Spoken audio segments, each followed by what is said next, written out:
आज पर्यंत सुभद्रा योजना को नहीं आपण माने कन्फर्म हो पारुना कौन करवा केमिति फॉर्म भरिबा ओडिया रे करवा कि इंग्लिश रे करवा कौन डॉक्यूमेंट्स दरकार कोठी दबा ताहाकू दबा एवं कौन कले आमे पैसा पाइबा ये समस्त प्रश्न को नहीं आपण मानकर जो मतामत आसी से मतामत उपरे मु आज आपण मानक टिक निखि ए विषय रे बुझे देबी जहा द्वारा आपण माने सुभद्रा योजना रे निश्चित भाव में सठिक भाव में फॉर्म फिलअप करी निश्चित टंका पाई परिबे ए भरोसा मु आपण मानक दउछि।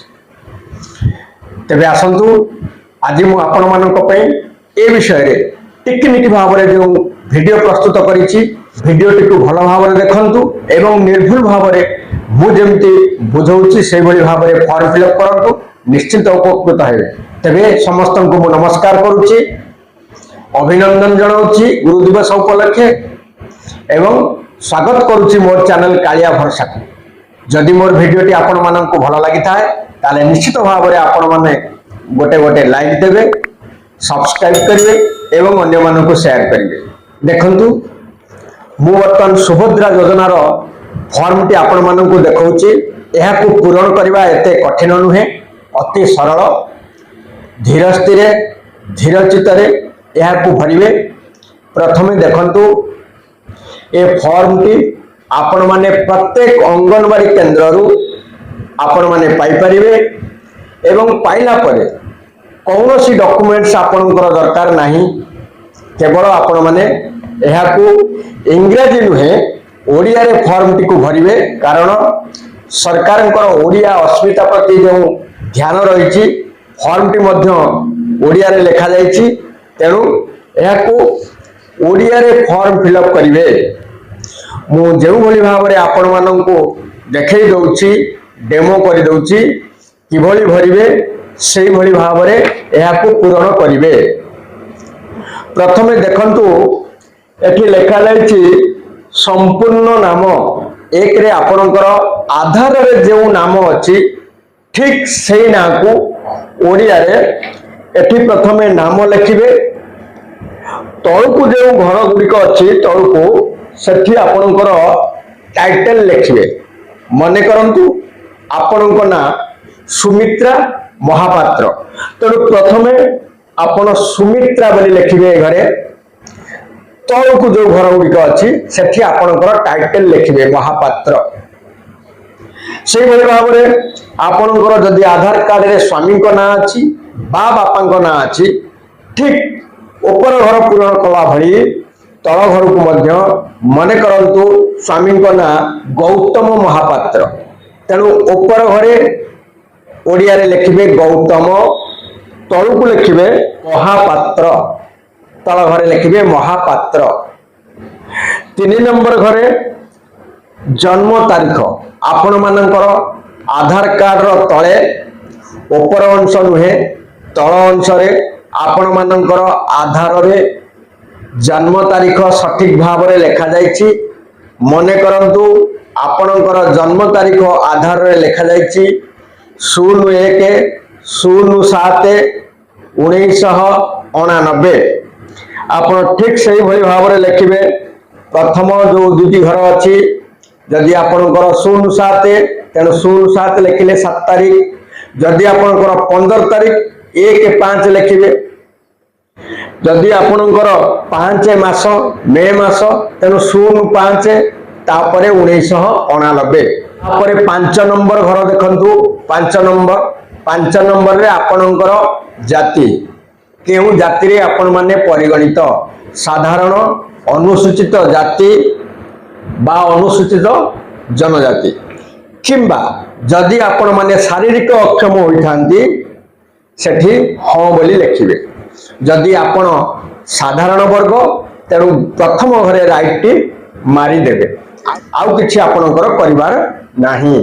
तापरे आपणकर 6 नंबर तो गला आपणकर शारीरिक अक्षमता हाँ किंबा नाही जदि आपण माने शारीरिक अक्षम हाँ बोली लिखिबे जदि नाही छाड़ी देबे बिल्कुल किछि लिखिबा नाही। तापरे 7 नंबर रे आपणकर आधार संयुक्त मोबाइल नंबर एठी माँ माने अनेक ट्रबल फील करछंती कारण सेमानंकर आधार रे जेतेबेले आधार तयारी हेछि ସେତେବେଳେ ସେମାନଙ୍କ ଆଧାରରେ ପରିବାରର କାହାର ନମ୍ବର ଅଛି। ପରେ ସେମାନେ ଯେତେବେଳେ ବ୍ୟାଙ୍କରେ ଆକାଉଣ୍ଟ ଖୋଲିଛନ୍ତି ସେଠି ବ୍ୟାଙ୍କ ଆକାଉଣ୍ଟରେ ନିଜର ଆଉ ଗୋଟେ ମୋବାଇଲ ନମ୍ବର ଅଛି। କିଛି ସେଥିରେ ଅସୁବିଧା ନାହିଁ। ଆପଣମାନେ ନିଜ ଆଧାରରେ ଯେଉଁ ଫୋନ୍ ନମ୍ବରଟି ଅଛି ସେଇ ଫୋନ୍ ନମ୍ବରଟିକୁ ହିଁ ଏଠି ଦେବେ। ଆଧାର ଧିଏରେ ଲେଖାଯାଇଥିବା ଫୋନ୍ ନମ୍ବରକୁ ଏଇଠି ଲେଖିବେ। ଓଡ଼ିଆରେ କୌଣସି ଜାଗାରେ ଇଂରାଜୀ ଶବ୍ଦ ବ୍ୟବହାର କରିବେ ନାହିଁ। ଓଡ଼ିଆରେ ଲେଖିଲା ପରେ ତଳକୁ ଯେଉଁଠି ଲେଖାଯାଇଛି ବିକଳ୍ପ ମୋବାଇଲ ନମ୍ବର ଅର୍ଥାତ୍ ଆଉ ଗୋଟେ ମୋବାଇଲ ନମ୍ବର ଦେବା ପାଇଁ କୁହାଯାଇଛି ଅତିରିକ୍ତ ଭାବରେ, ସେଇଠି ଆପଣମାନେ ଆପଣମାନଙ୍କର ବ୍ୟାଙ୍କରେ ଥିବା ମୋବାଇଲ ନମ୍ବର କିମ୍ବା ଆଉ କାହାର ମୋବାଇଲ ନମ୍ବର ଏଇଠି ଆପଣମାନେ ଦେଇପାରିବେ। 9 ନମ୍ବର ଦେଖନ୍ତୁ, 9 ନମ୍ବରରେ ଆପଣମାନଙ୍କର କ'ଣ ଲେଖାଯାଇଛି? ଜିଲ୍ଲା। ଓଡ଼ିଆରେ ଲେଖିବେ କଟକ ବା ଆପଣମାନଙ୍କର ଯେଉଁ ଜିଲ୍ଲା ସେଇ ଜିଲ୍ଲା ଆପଣମାନେ ଲେଖିବେ। 10 ନମ୍ବରରେ ଭଲ ଭାବରେ ମନେ ରଖନ୍ତୁ, 10 ନମ୍ବରରେ ଆପଣମାନଙ୍କର ଗ୍ରାମାଞ୍ଚଳ ନିମନ୍ତେ ଆପଣମାନେ ଯଦି ଗାଁରେ ରହୁଛନ୍ତି, ଆପଣମାନେ ପଞ୍ଚାୟତରେ ରହୁଛନ୍ତି, ସେଇଟା ଆପଣମାନେ ବ୍ୟବହାର କରିବେ। ଯେଉଁମାନେ ସହରରେ ରହୁଛନ୍ତି ସେମାନେ 11 ନମ୍ବରରେ ଥିବା ସହରାଞ୍ଚଳ ନିମନ୍ତେ ଯେଉଁଠି ଲେଖାଯାଇଛି ସେମାନେ ଗ୍ରାମାଞ୍ଚଳକୁ ଛାଡ଼ିଦେବେ। ସହରାଞ୍ଚଳ ନିମନ୍ତେ ଯେଉଁଟା ପ୍ରଯୁଜ୍ୟ ସେଇଠି ହିଁ ଲେଖିବେ। ସହରର କେଉଁ ଜାଗାରେ ରହୁଛନ୍ତି, ସେ ୱାର୍ଡ ନମ୍ବର କେତେ, ସେ ନଗରର ନାମ ଏବଂ ଆପଣମାନଙ୍କର ମ୍ୟୁନିସିପାଲିଟିର ନାମ।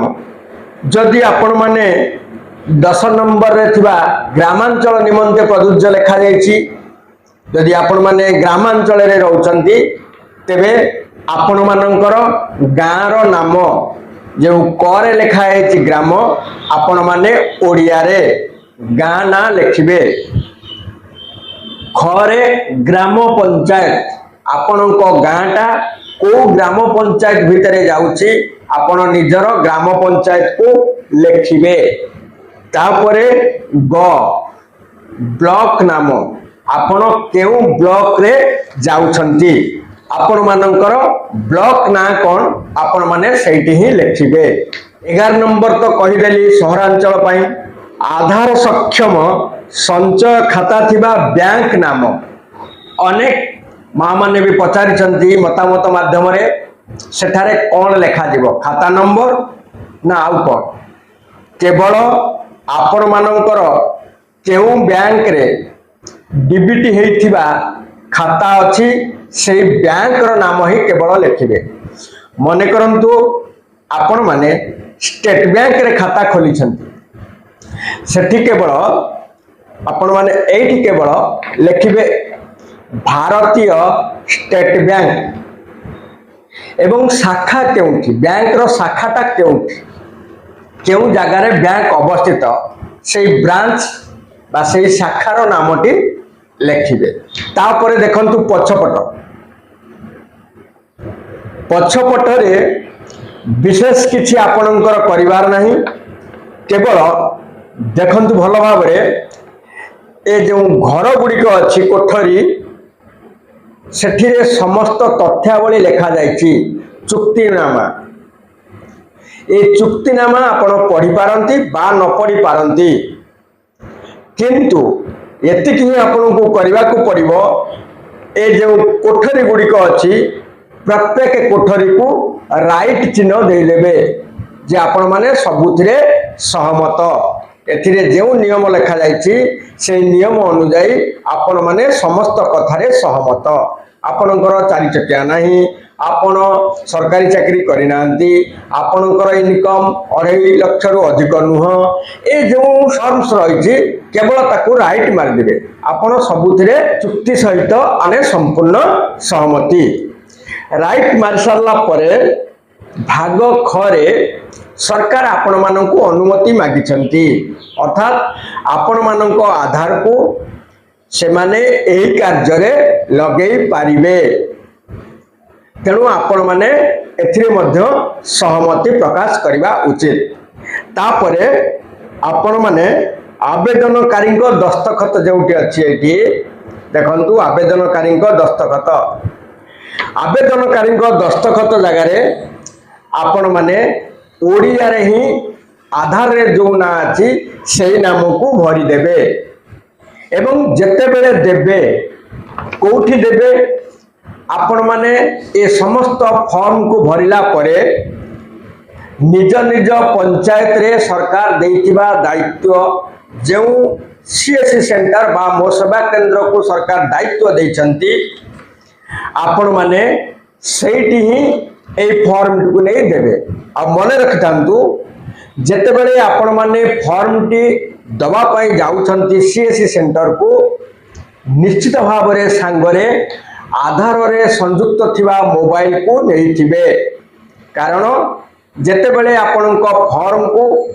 जनसेवा केंद्र रे रजिस्ट्रेशन करा दिबो निश्चित भाव रे आपण मानक मोबाइल व्यवहार करी एक ओटीपी आपनक मोबाइल को दिबो तेणु निश्चित भाव रे आपण माने सांगरे मोबाइल नहीं थिबा उचित एवं सेठारे आपण माने सेतिकी बेले जेते बेले फॉर्म आपण देले सेठी ही तारीख पकाई देबे वर्तमान सुधा सरकार वेबसाइट ठीक भाव में काम करू नाही देखंतु जेते बेले आपण मानक एरिया रे जेउठी आपण मानक फॉर्म दबा पाए सरकार निर्देश करिसंती सेठा को दिबे सांगरे निश्चित मोबाइल लेबे एवं सेठी ही तारीख पूरण करी जनसेवा केंद्र रे दाखल करिवे पुणी थरे मु आपण मानकु कहबा को चाहूची दया करी आपण माने कोनोसी ठारे इंग्राजी शब्द व्यवहार करिवे नाही संपूर्ण ओडिया रे फॉर्म टी को भरण करिवे